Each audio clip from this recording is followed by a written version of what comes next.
पंजाब केसरी में आप सबका स्वागत है। मैं हूं चंद्रशेखर धरनी। हम इस वक्त एक ऐसे मुद्दे पर बातचीत करने जा रहे हैं।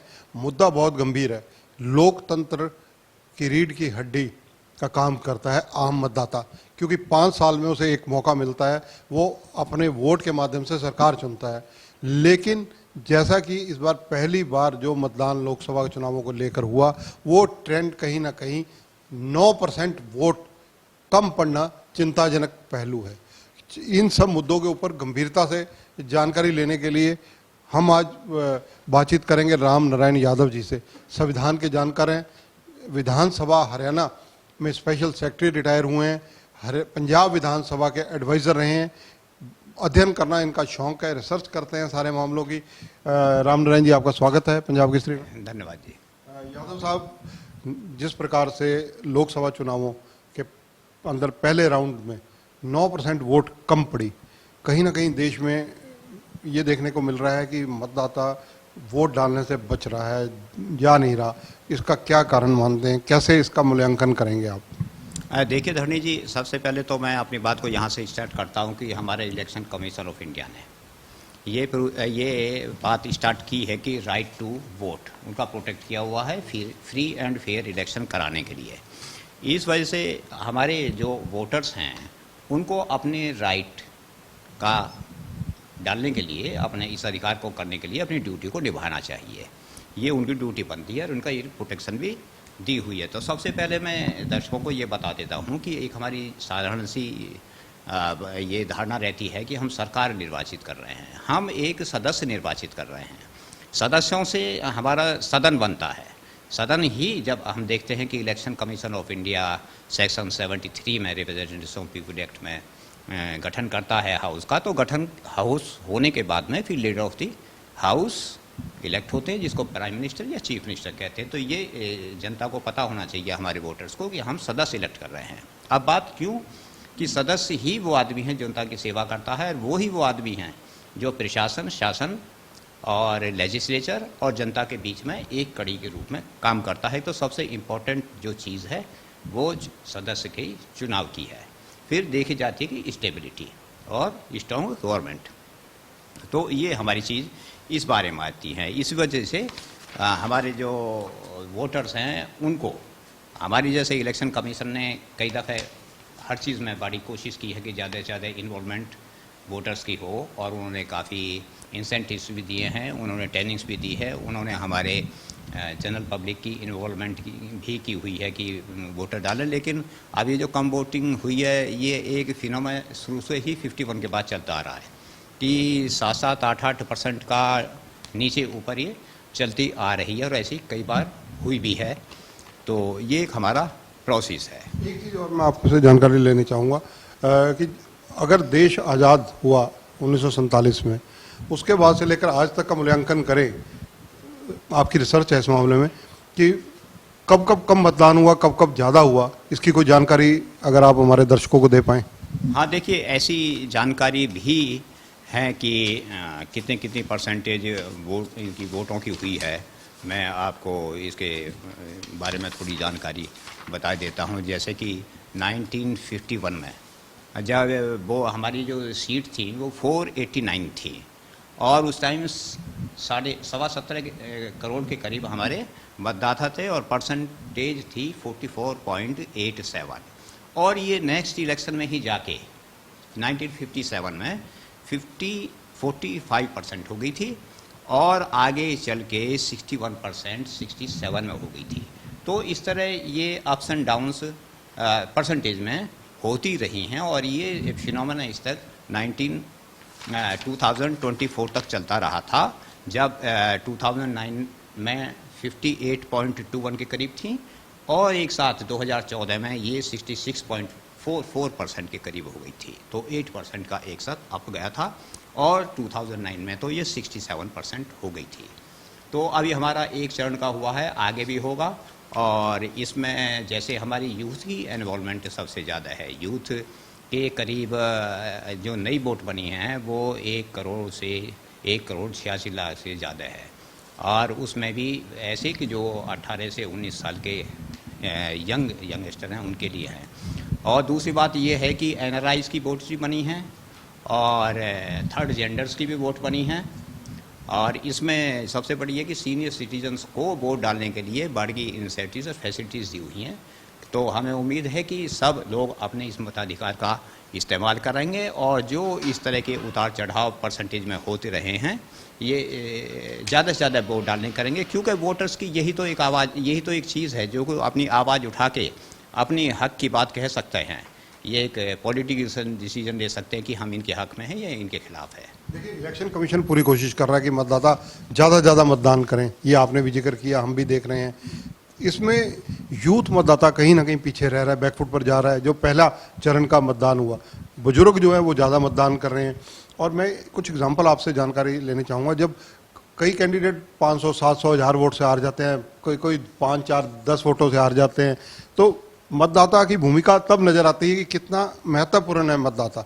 हाँ, देखिए ये बात बहुत अच्छी आपने कही है कि हमें परसेंटेज ऑफ वोट तो यानी कि वोट तो सभी को डालना चाहिए। 5 साल में एक ये जो हमारा अधिकार है, बड़ा इम्पोर्टेंट अधिकार है, ये डालना चाहिए, चाहे वो किसी भी साइड में करें। वैसे तो नोटा का भी प्रोविज़न दिया हुआ है, लेकिन अब देखिए मैं आपको बताऊं कि डॉक्टर राजेंद्र प्रसाद जी की कहूँ, उन्होंने कहा था कि जब ये बात कॉन्स्टिट्यूशन में डाल रहे थे तो कुछ सदस्यों ने कहा कि हमारे मतदाता अशिक्षित हैं, कम लिखे पढ़े हैं, वो जानते नहीं हैं वोट के डालना। तो उन्होंने ये कहा था कि आपकी बात सही है, हमारे देश के वोटर्स जो हैं लोग अशिक्षित हैं, लेकिन वो अज्ञानी नहीं हैं। अगर उनको बातें समझाई जाएंगी, वस्तुस्थिति समझाई जाएगी, तो वो बात को जल्दी समझ जाते हैं हमारे देश के।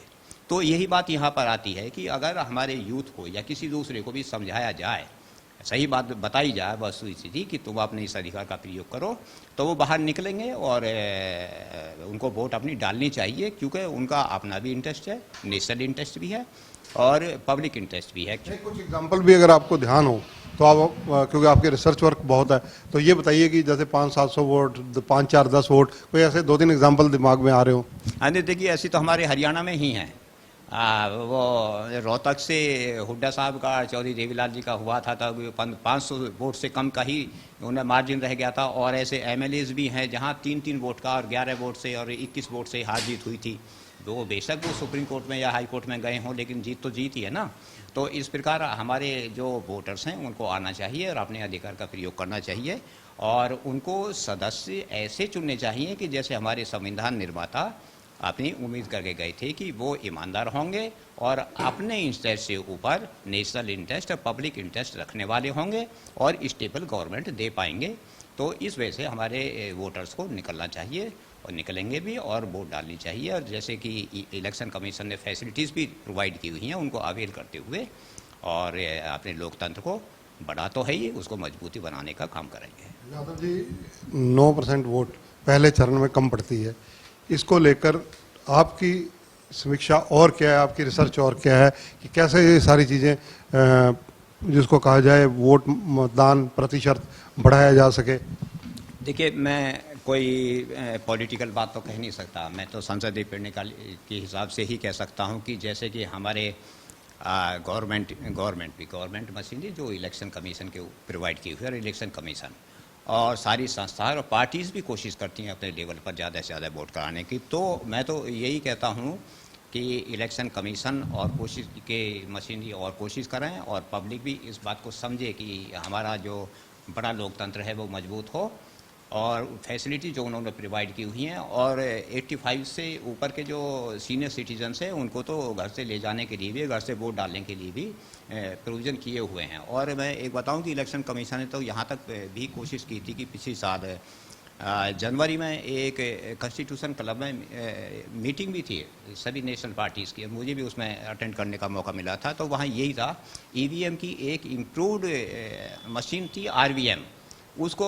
इंट्रोड्यूस करने की बात थी, लेकिन वो सिरे नहीं चढ़ी। उस टाइम कुछ पॉलिटिकल पार्टीज़ खिलाफ थी और बीजेपी भी उनके साथ हो गई फिर कि जैसे भी सब पार्टी चाहें वैसे होंगे। तो वो एक अच्छा था कि घर बैठे कहीं से भी कोई भी आदमी वोट किसी भी सी कि एक स्टेट का, जैसे चंडीगढ़ का बॉम्बे रहता है या वो बंगाल में रहता है या कहीं भी रहता है, तो वो वहीं से वोट यहाँ डाल सके। तो ऐसी एक डिवाइसेस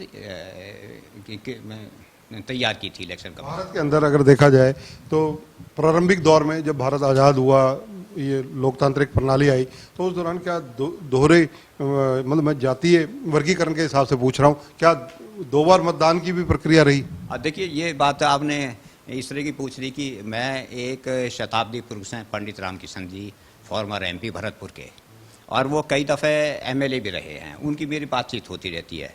और उनके बेटे आपके साथ ही हैं संजय शर्मा जी, वो चंडीगढ़ में भी रहे थे प्रेस पर्सन्स, तो उनका मेरे पास काफ़ी फ़ोन आता रहता। उन्होंने मुझसे कहा था कि तुम इसकी स्टडी करो कि एक असेंबली, एक कंस्टिट्यूंसी में 2 वोटिंग हुआ करती थी। तो मैंने उनको कहा कि जी ये तो आज़ादी से पहले थी, लेकिन वो बोले नहीं बाद में थी। तो मैंने ये चीज़ पा गई मुझे, पहले शेड्यूल्ड कास्ट की और जनरल की एक कंस्टिट्यूंसी से 2-2 इलेक्शन एक साथ ही हुआ करते थे, और ये 57 तक चलता रहा। 1960 में ये प्रोविजन ख़त्म हुआ था। और ये कैसे हुआ था अभी ये स्टडी का है, मैं भी इस पर गहनता से आगे अध्ययन ही कर रहा था, इसलिए बीच आप लोग आ गए, तो ये ऐसा होता रहा है। कई पेपर रिसर्च वर्क में नजर आ रहे हैं आपके हाथ में, कुछ और चीज़ें हमारे दर्शकों को बताना चाहें? देखिए, मैं तो मैंने इसमें कई चीज़ में अध्ययन किया है। मैं तो यही कहता हूँ, जैसे कि डॉक्टर अंबेडकर ने कहा था कि हमारा चुनाव कोई साधारण चीज़ नहीं है, इसमें बहुत भारी खर्चा आता है। इसी चीज़ को देखते हुए अपने लोकतंत्र को मजबूत करने के लिए, बड़े लोकतंत्र को हमें निकलना चाहिए और सही हमें अपनी इस्तेमाल करना चाहिए अपने अधिकार का।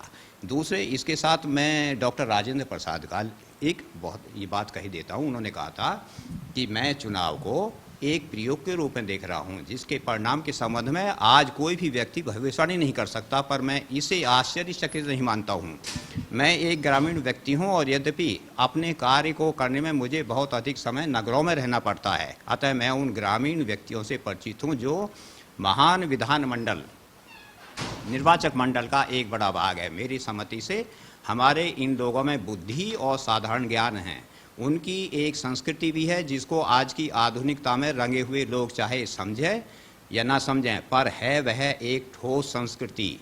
वे साक्षर नहीं हैं और पढ़ने लिखने का मंत्रवत कौशल उनमें नहीं है, पर इस बात में मुझे कुछ भी संदेह नहीं है कि यदि उनको वस्तु स्थिति समझा दी जाए तो वे अपने हित और देश के हित के लिए उपक्रम करेंगे, वोट डालेंगे। तो मैं डॉक्टर राजेंद्र प्रसाद जी के इन शब्दों के साथ यही विनती करता हूं कि अगर पार्टीज, इलेक्शन कमीशन, हम सभी जनता को सही बात समझाएं और वो निकलेंगे, वोट डालेंगे और अपने मत का अधिकार करेंगे, हमारे लोकतंत्र को मजबूत भी बनाए रखेंगे। धन्यवाद। तो ये हैं राम नारायण यादव, जिन्होंने ज्वलंत मुद्दा 9% वोट पहले चरण में कम पड़ी, क्यों पड़ी, किस लिए पड़ी, देश में कब मतदान हुआ, कब ज़्यादा मतदान हुआ, देश की आज़ादी के बाद से लेकर आज तक लोकतांत्रिक व्यवस्था के दृष्टिगत जो इनकी अपनी रिसर्च है, उसके हिसाब से पंजाब केसरी के दर्शकों को एक्सक्लूसिवली जानकारी दी। कैमरामैन संजय सिंह के साथ चंद्रशेखर धरनी, पंजाब केसरी टीवी, चंडीगढ़। हमसे जुड़े रहने के लिए हमारे YouTube चैनल को सब्सक्राइब करें और नई वीडियो की नोटिफिकेशन के लिए बेल आइकॉन को दबाएं। अगर आप ये वीडियो Facebook पर देख रहे हैं तो लाइक जरूर करें और ज्यादा से ज्यादा शेयर करें। धन्यवाद।